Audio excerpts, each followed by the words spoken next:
Hi,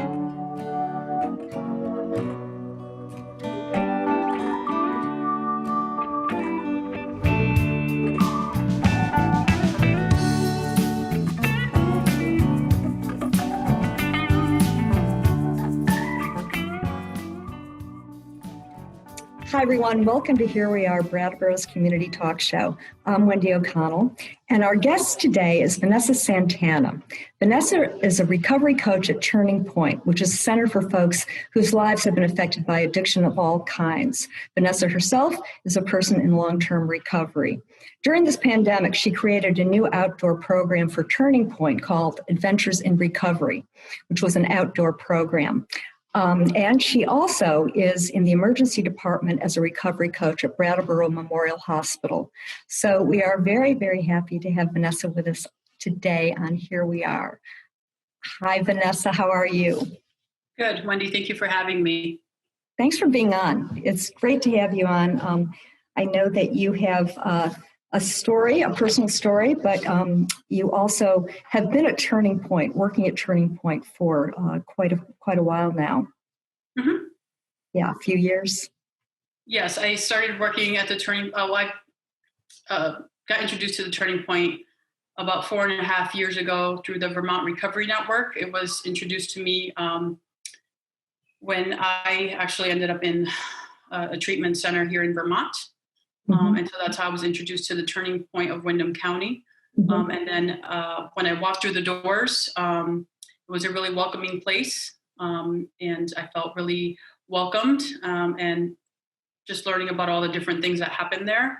I quickly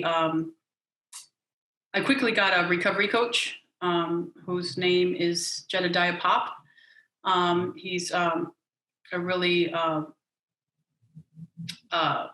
amazing part of like my early recovery, and he was I looked at him like a mentor in my early days, and he just a powerful example for me.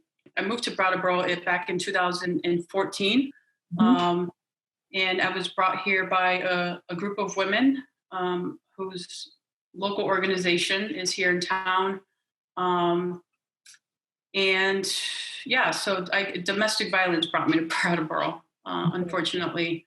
And I was welcomed by these amazing women. And I sort of started over here in Brattleboro. Yes, and that was the Women's Freedom Center in town? Yes, it was. Yes, yeah. It's a great organization. You know, it's been around for, 35 years, I think. You ended up here in Brattleboro, Vanessa, and you had a pretty challenging childhood and early upbringing as well in Western Massachusetts, was it? Yes, that is correct. I was born and raised in Western Mass. My family moved from Puerto Rico sometime in 1980s. Everybody has a dream for the Big Apple, so that's where my family went in the early 80s. And then shortly after that, we moved to the Western Mass, where they moved to Western Mass area, and that's where I was born and raised. I come from a family of 7, and out of the 7, I'm the second oldest. And growing up was really hard for me as I watched my mother, struggle with her own issues and battle addiction. I do believe that she did the best she could at the time with what she had, and I do know that the internal generational trauma was a main factor of how my life unfolded. And also, in a bigger frame, the war on drugs and how it was designed to keep marginalized people and people like me, people of color, oppressed and, incarcerated. And I know that because I was also a victim of that, but I also seen it in the community that I lived in, all around me, and witnessing it myself. In my early teens, when I was then put in the foster care system with the Department of Children and Families at the early age of 13. So one of the main things I think that I struggled with, like at that time, was just feeling emotionally disconnected with with my family, and also like the world around me. And I became really kind of fearful, and also I became really fearful around my surroundings, and not knowing who to trust and stuff. And as a result of that, I became very self-absorbed, and the triangle of self-obsession. Like, why does this have to happen to me? Poor me, and kind of living in that mindset. But it was also because of before all that, it was the trauma. But I was already having these early thoughts, and that was for me was the early signs before the drugs took a major part in my life. And going through, like I said, the foster care system, and moving from home to home, and group homes. I was struggling with all this trauma, and all this change was happening around me, and I wasn't able to heal, or they weren't able to treat that trauma. Right. So the next thing for someone like me was to use substances, right? So the substances were sort of the solution to deal with, and to numb everything up, and to suppress the feelings that I was experiencing at such a young age. Leading to like I said, I guess needing some form of validation. And then, eventually I ended up fitting in this drug culture, and, I was able to relate with other people that were using.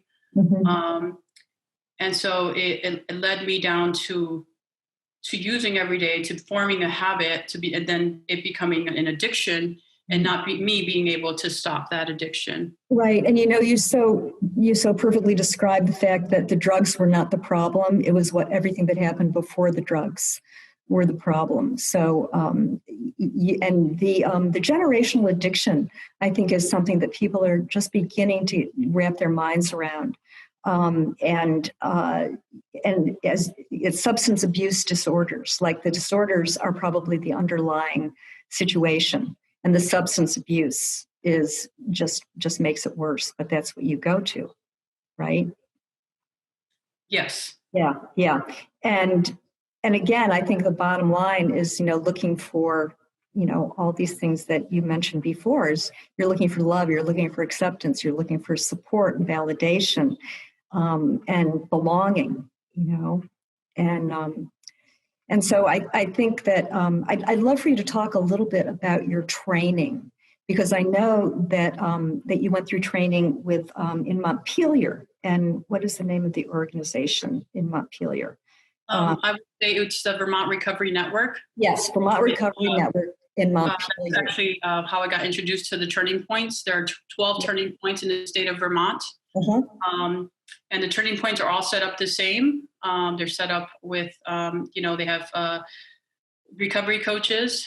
They have all recovery meetings that happen. They have other 12-step meetings that also use our facility to hold meetings for individuals who have substance use and alcohol use disorder. We also have the recovery coaches in the emergency department. And really our roles are to just advocate for people who struggle with addiction. And so, yes, we have 12 around the state of Vermont.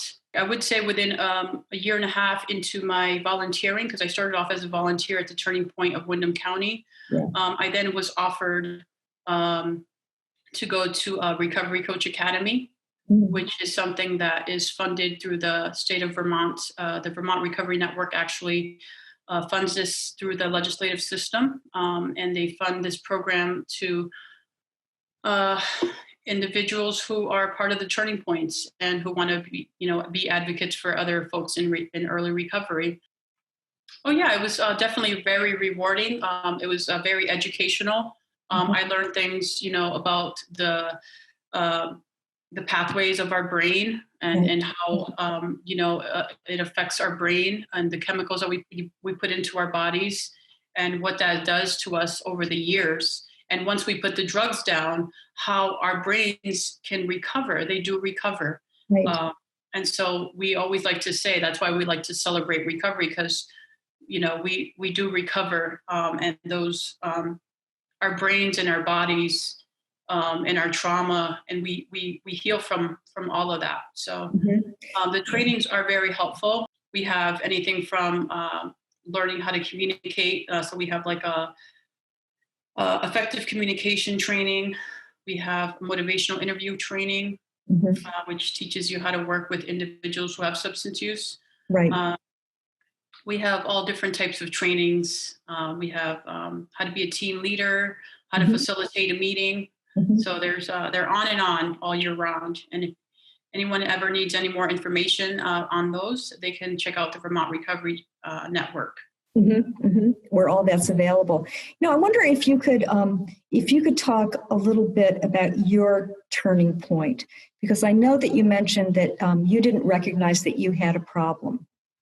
So could you talk a little bit about what was it that got you to my personal turning point? Yes. So my turning point for me, I was at the end of the road. I like to say, I'd lost everything that was of value to me.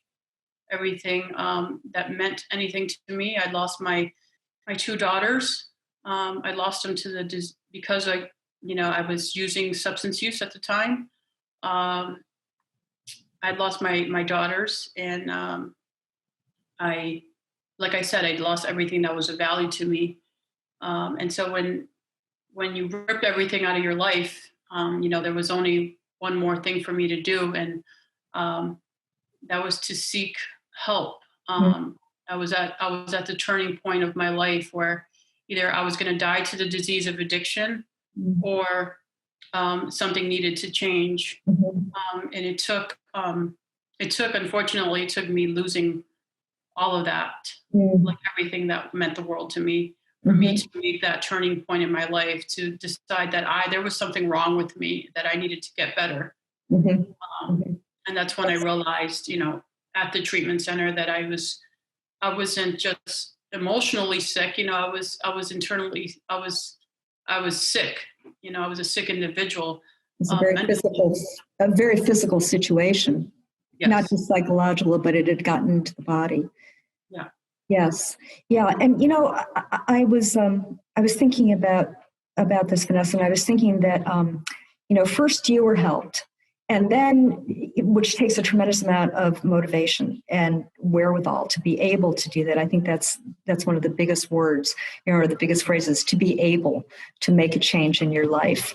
And so you were helped, and then you turned around to help others as well. So you were motivated to help other people after you yourself had been through this program.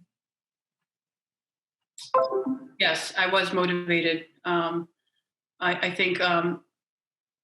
think for me, it was that sense of awareness, that something that if I could do it, that I can help other people get out of that struggle as well. During this process, did you feel like you were getting to know yourself as a new person? Yeah. I mean, in terms of, I always say that before recovery, I never lived. I never lived because I didn't know what it was like to experience freedom from the trauma, from the active addiction. I didn't know how to live outside of that world. I didn't know there was a life outside of that. I didn't know that I was able to breathe and walk in nature and just experience real emotions even. I didn't know what that was before recovery. You were in survival mode for many, many years, right? Yes. Yeah. Did you know that you had that kind of strength inside you? Do you think that was something that you knew all along, and it just had the means to make it happen? Well, yeah, I think for me, it was like, I think you mentioned, it was survival skills. It was something that I had to learn at an early age, leading to the foster homes and never feeling good enough. And, I was out in a world at a really young age trying to make it on my own. So I learned I learned to suppress feelings. And like I said, I learned to be really independent, and work for what I needed to work for. Mm-hmm. So, Yeah. It seems like, in moving away from survival mode, things, if you get the right kind of support and the right kind of information and skills, that something starts unfolding in you. yes. Yeah. Yes. And you were able to get your children back. Yes, I was. I was able to get my children back 18 months after I had lost them.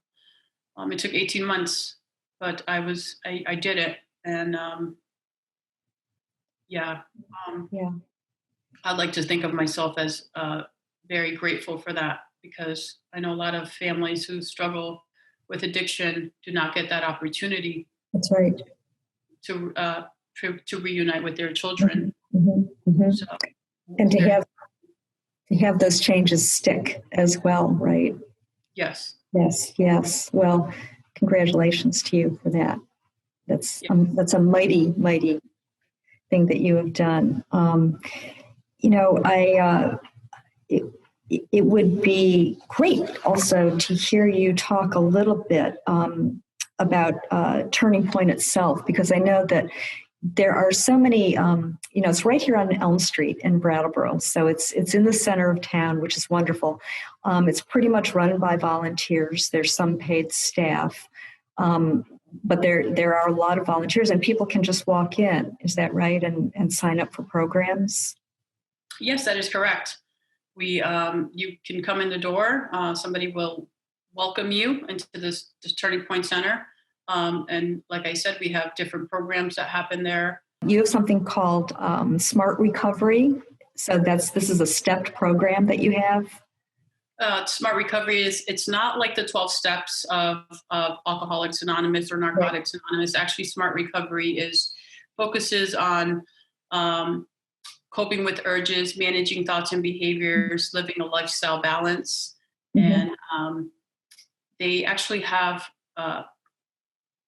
it really focuses on cognitive behavioral issues, and how you can kind of be aware, learning how to cope with urges. It's for all addictions. It's drugs, food, alcohol, gambling, hoarding, pretty much any kind of behavior that's an addiction, not just substance that's behavior. Yeah, we welcome, we welcome, we always say it's a family disease, so we welcome all family. We welcome someone who maybe have lost their son to addiction. We have people, a sister or brother who they had lost to addiction. They're welcome because they're part of that recovery process as well. Yeah. We also welcome people who struggle with, overeating. Mm-hmm. We have some folks that come in from who hoard things in their house or declutter, and so they come in. We have people who have issues with gambling, and or even debt, believe it or not. Mm-hmm. So we have substance use, alcoholism. They're all addictions, and people are more than welcome to attend a meeting at the Turning Point Center. Yeah.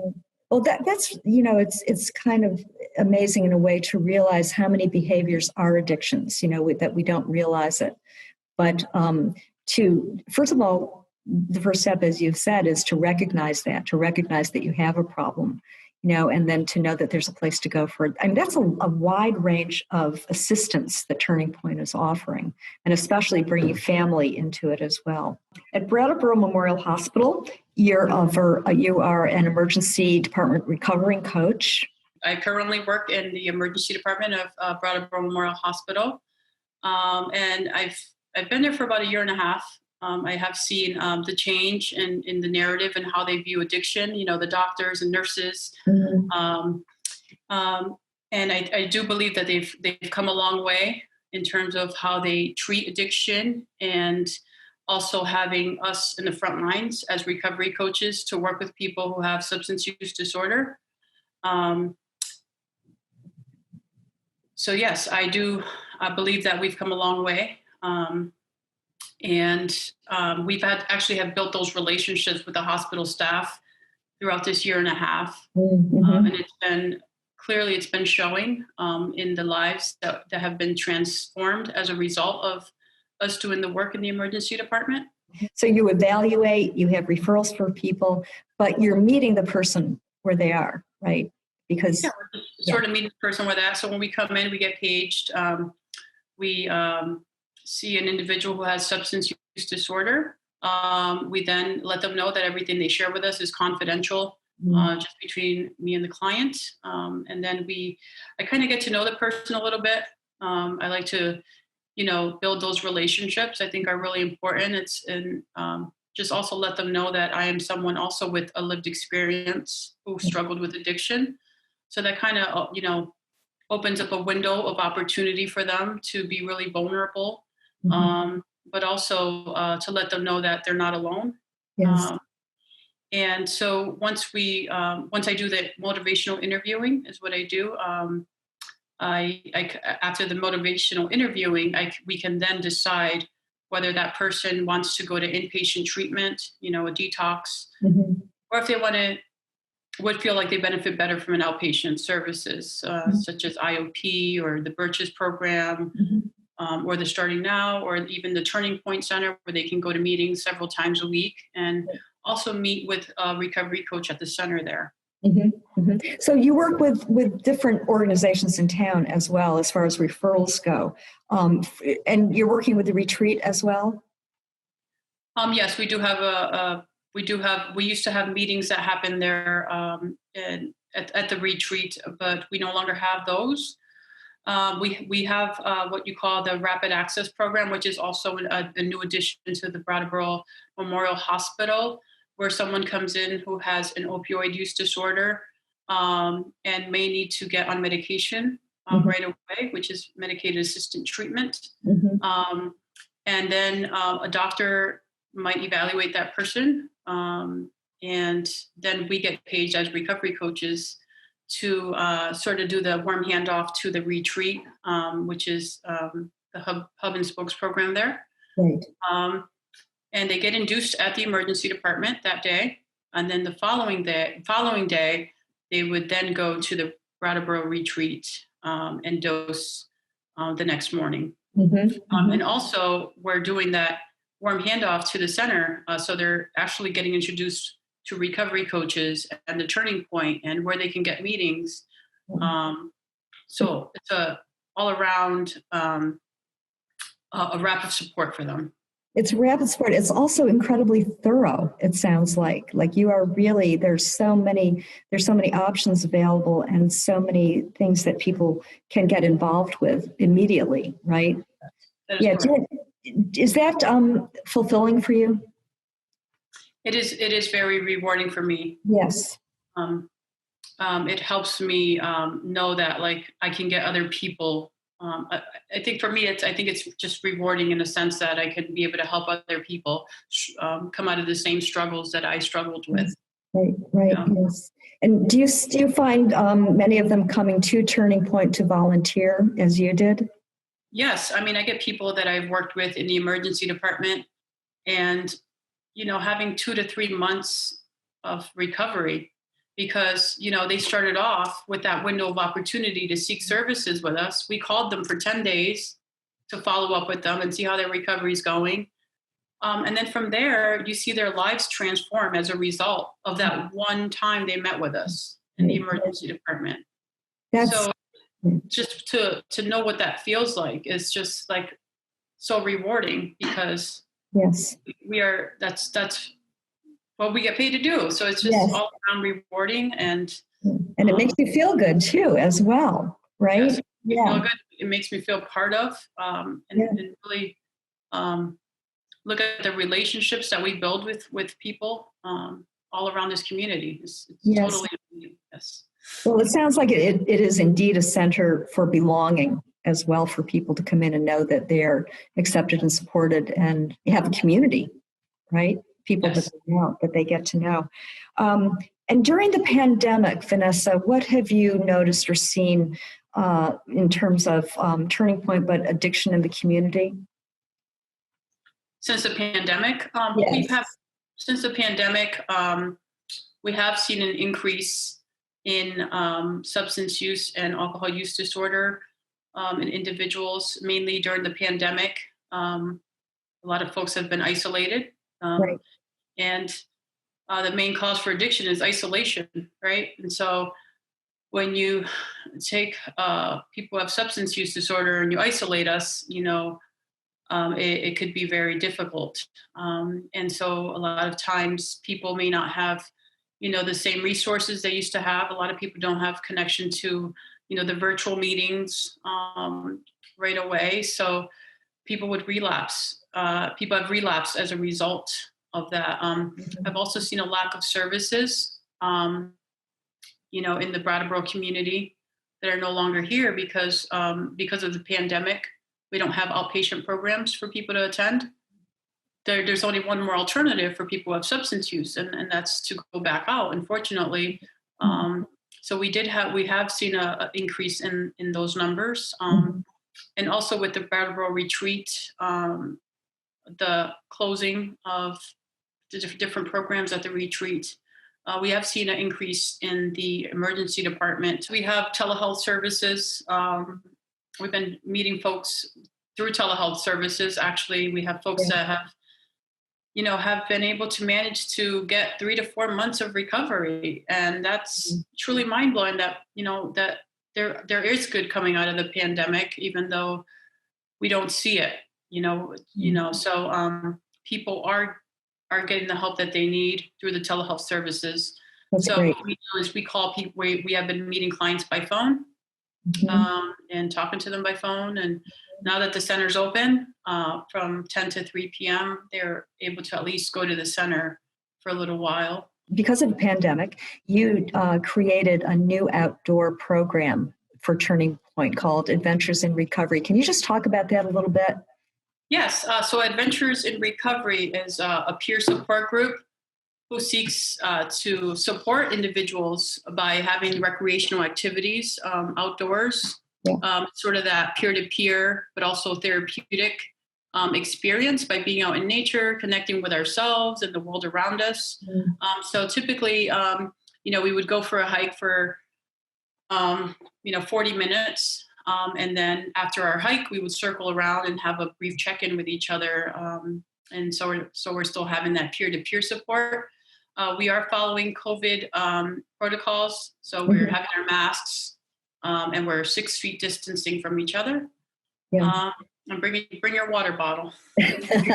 Well, it's wonderful because getting people outside makes a huge amount of difference, don't you find? Yes. Yeah, for all of us, just to be able to get outside. Yeah, I have a lot of good feedback from the people that have been coming. Just how amazing it is, how therapeutic it is, how it's just really, really good for their soul and connection. Connection with nature, connection with other people. Yeah, it's wonderful. I just want to mention, our community partners. We have another partnership with the Brattleboro Police Department. I just want to give a shout out to them because they have been a really huge part of meeting people where they're at as well. We have an outreach program called Project Care, which I'm not sure if anyone's heard of it, but Project Care is a police officer and a person like me, a recovery coach out in the community, meeting people where they're at who have substance use disorder. And that program started several years ago. I want to say about 3 years ago. And recently, basically our role is we meet people where they're at. But I've been looking at the officers in this community, just seeing how supportive they have been and so helpful. And, they want to be part of the solution. They don't want to be part of the drug problem. They want to be able to meet people where they're at and to help them and to build those relationships with folks that are out there. It's truly amazing to see that. And not only that, coming from where I've come from, which is the other side, is to be an ally today. to be an ally and to work side by side with the Brattleboro Police Department is truly life changing. But one thing I could say about them is that we get I guess I'll give you a little bit of intro of what we do, but the Brattleboro Police Department would call us, so we're getting like a referral from them that someone has recently overdosed. We then go we escort with the police department to someone's home, and then we follow up with the client with the overdose, and we talk about where we're from, the turning point, and everything is held confidential. And the services, we hand them a packet of our resources that are available in the Brattleboro community. Right. Also to let them know that they're not alone and there is help that is available. Yeah. And that's just a follow-up piece that we do with the Brattleboro Police. We also do the outreach piece, which we have been going to some of the homeless population here in town. We also target the areas of downtown Brattleboro, and we talk to individuals while we're out there. We give them Narcan packets. We also give them resources around town. It might be that someone, might need help getting back on medicated assisted treatment.